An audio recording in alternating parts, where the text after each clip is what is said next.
Here are the 4 best base locations in the game with reasons to back up why they are the best. I've created this guide because without changing any settings you're limited to only 4 bases across the world, so this way you can get the most out of them. Starting off with base number 1, which you will want for your main base. This should include things like your plantations, all your workstations, all the mining sites available. I even have a ranch and a simple breeding pen just in case I need any more pals, but we'll get onto breeding later on. This location is at the volcano just under Jetragon at coordinates -860, -450. You want this as your main base because it's the only place in the entire map that lets you place down 6 oil rigs, and oil is an important endgame resource, making it crucial to have in abundance. For my setup, I have 2 Lilines for plantations, as well as a German tide for watering the crops and using the crusher and mill.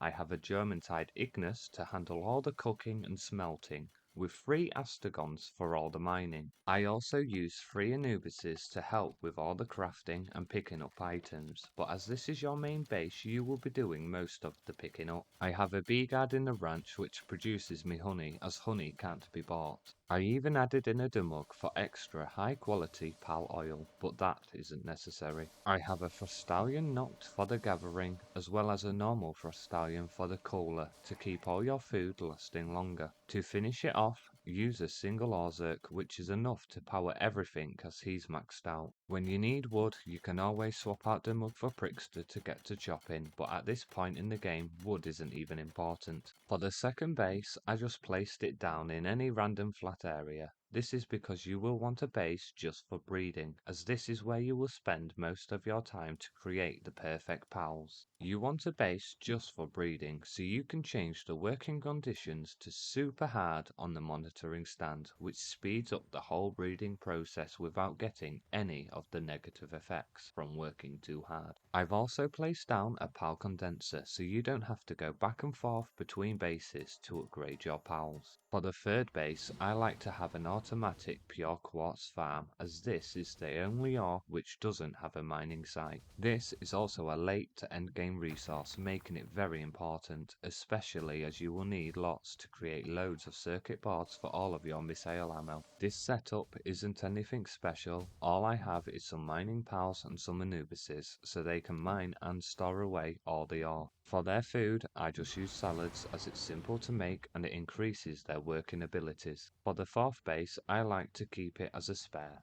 I do place it down from time to time, but that's only for fighting the bosses in the game and doing raid bosses. This way, I can just quickly return to the fight if I need to. For fighting the bosses, I like to place it at -350, which allows me to go up high on the rocks while I watch my pals destroy all the raid bosses. If you're into glitches, you can use this rock at 97 -328, which you can place down a summoning altar on top of the rock.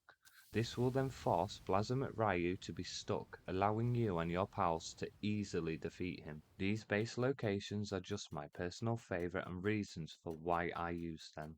You don't have to build them, as this is just a guide to help those who need the help. I hope you enjoyed the video. Here's a video of me firing 1 million rockets at Blazimet Ryu. There's also my Palworld playlists with a bunch of guides to help you out.